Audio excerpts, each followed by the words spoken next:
Comment choisir un rollator? Tout d'abord, qu'est-ce qu'un rollator? C'est un produit en général qui permet de se déplacer avec des roues.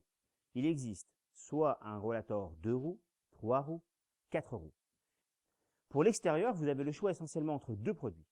Soit un rollator 3 roues, soit un rollator 4 roues. Une personne qui a une certaine faiblesse musculaire, ou en tout cas un risque de déséquilibre, devra impérativement prendre un rollator à 4 roues. Le rollator à 4 roues permet d'avoir une très bonne stabilité et vous permet de vous déplacer de façon la plus aisée et la plus facile à l'intérieur comme à l'extérieur. Maintenant, quelles sont les fonctionnalités à prendre en compte dans un rollator 4 roues? Le premier point, c'est les freins. Ils ont une particularité, car en général, en appuyant dessus, cela permet de bloquer le rollator et d'éviter de glisser. Le deuxième point de ces freins, c'est qu'ils sont avec une démultiplication, donc il ne faut pas beaucoup de force pour freiner. Point important, le réglage de la hauteur de poignet. Autre point important, l'assise qui vous permet lorsque la personne est un peu fatiguée, de s'arrêter, mais elle permet aussi souvent à l'intérieur, à la maison, de se déplacer et de se mouvoir chez le patient. Autre point à prendre en compte, le pliage.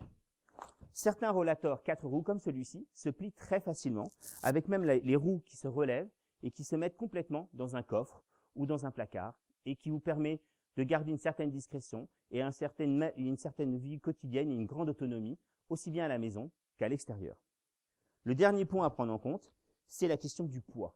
Un rollator va aller de 7 à 8 kg jusqu'à 12 à 13 kg. Attention, le pousser peut être parfois un peu compliqué s'il est trop lourd. Il existe des produits en acier comme en alu. Celui-ci est un produit en alu extrêmement léger.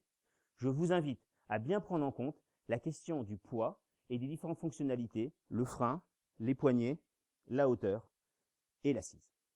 Le point clé à retenir, c'est la maniabilité qui va vous permettre d'être plus autonome en fonction de votre usage. L'aspect économique, ce produit va de 40 à 240 euros. La variation du prix est essentiellement due à la matière première du produit. Si c'est en acier, vous avez un produit d'entrée de gamme. Si c'est en alu, vous allez dans des produits vers du haut de gamme. Et l'autre point important qui va faire varier le prix, c'est les fonctionnalités du produit. Vous pouvez retrouver un produit avec un repose-canne, le pliage des roues, l'assise avec une certaine toile ou une assise rembourrée, et tout ça va faire varier votre prix. Mais ce qui compte, c'est l'usage que vous en avez. Réfléchissez-y bien avant le choix du produit pour trouver le produit le plus adapté.